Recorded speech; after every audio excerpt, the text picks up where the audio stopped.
Special Coverage.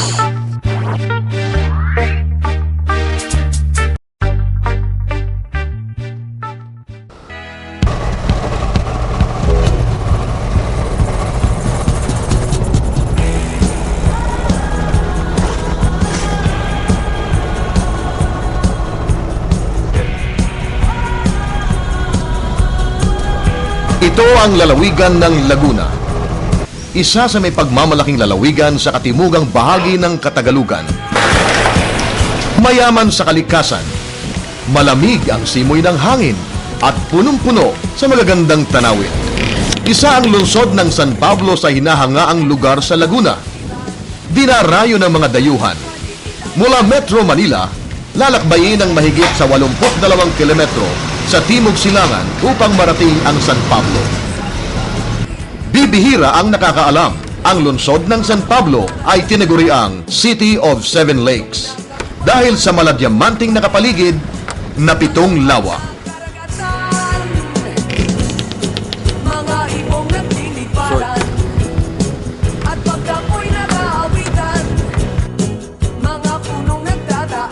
Isa-isang pinuntahan ng Special Coverage Team ang mga lugar na ito.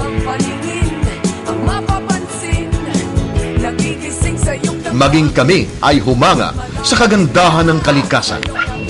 Kulang ang isang araw kung iikutin isa-isa ang Seven Lakes. Collecting dust.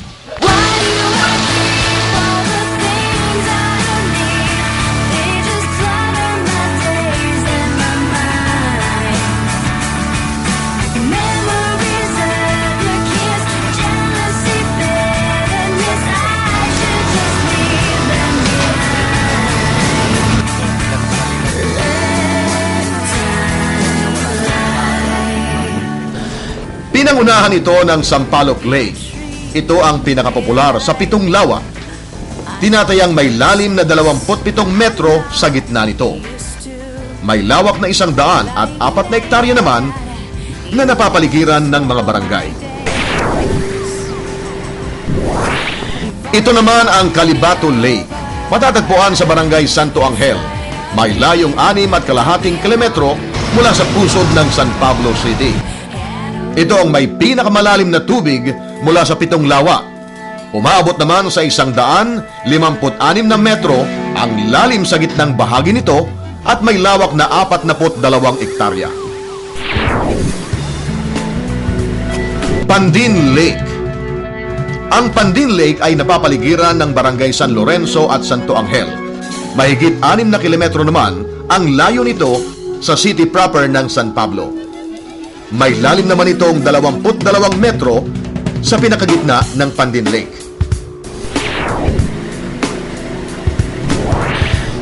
Yambo Lake. 67 kilometro naman ang layo nito mula sa city proper ng San Pablo. Matatagpuan ito sa barangay San Lorenzo. Dahil sa karugtong mismo ito ng lawa ng Pandin, tinatawag itong magkasintahang lawa. Tulad ng ibang lawa, mayaman din ito sa iba't ibang uri ng isdang nabubuhay na isdang tubig tabang. Bunot Lake. Ang Bunot Lake ang pinakamalapit na lawa sa mismong San Pablo City proper. May distansya lamang itong 2.2 kilometro. May lalim ang tubig dito ng hanggang 23 metro sa gitna. Dito naman pinalalaki ang similya ng tilapia at iba pang fish fingerlings para alagaan sa ibang fish pens sa iba namang lugar.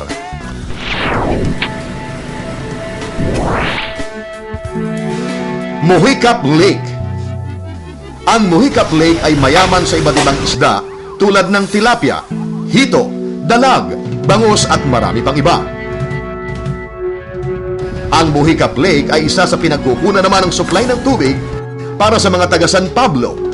Ito ay matatagpuan sa barangay San Buenaventura na may layong 5.6 na kilometro mula sa pinakapusod ng lungsod. Sa lawang ito po, marami pa pong kulang na dapat pong linisin. Tulad po ng mga sa tabi po. Kailangan po linisin yung mga tabi para po magandang tingnan. Para po pag may mga tao po pupunta dito, naisiyahan sila. Palakpakin Lake. Dalawang barangay ang nakasasakop dito. Ito ang Barangay San Lorenzo at Dolores. Ang lawa ng Palakpakin ay mayaman din sa iba't ibang freshwater aquatic resources. Ito hong isang barangay namin ay sakop po namin yung Yambo at Camden Lake. Yun yung magkadatig.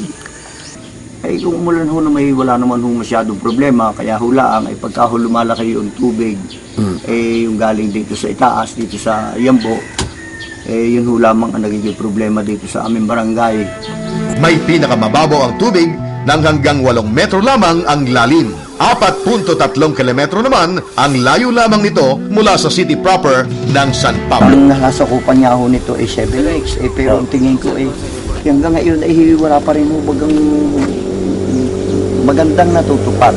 Ang una lamang nakikita ko na ganda ay yung Sampaloc Lake dahil yung Sampaloc Lake ay nasa malapit sa Sampaloc. Kaya ang kinakailangan niyan, ang aking paniniwala diyan ay sa tulong naman ho ng nasyonal, baka ho naman sakaling magkakaroon ng magandang katuparan din. Maganda man ang lugar na ito, na dulot handog ng ating kalikasan. Kung hindi mapapangalagaan, baliwala ang kariktan. May kahilingan ng mga mamamayan, mga naninirahang nakatira sa paligid, sa lokal at nasyonal na pamahalaan. Pakinggan natin.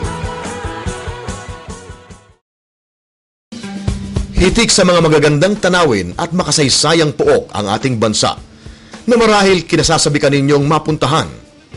May mga special events, mga okasyon, mga pangyayaring dapat matutukan ng kamera ng telebisyon. Nais po naming detalyadong maipaalam sa ating mga manunood. Kung sa inyong nayon, lalawigan o lungsod, may pangyayaring mahalaga at kakaiba, maaaring kawili-wili, kamangha-mangha, informative o nakapagtuturo at kapag-ipakinabang. Yes, success! Onward, ako